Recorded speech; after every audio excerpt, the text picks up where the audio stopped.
Welcome to this video. Today we'll guide you through on how to see and recover deleted messages on your Android device.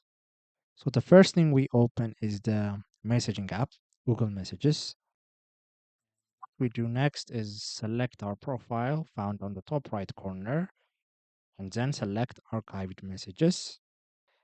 There's a possibility that our messages have been archived rather than deleted, so we need to check here.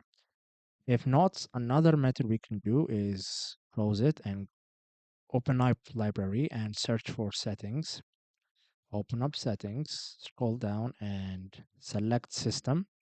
And then what we need to do is select the option that says backup, then select other device data. And here we are. So we need to make sure that SMS and MMS messages are being backed up. Here they are being backed up.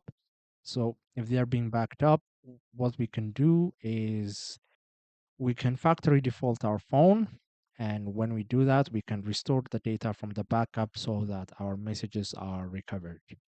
If this was helpful, please consider subscribing and leaving us a like. It really helps us out. See you next time.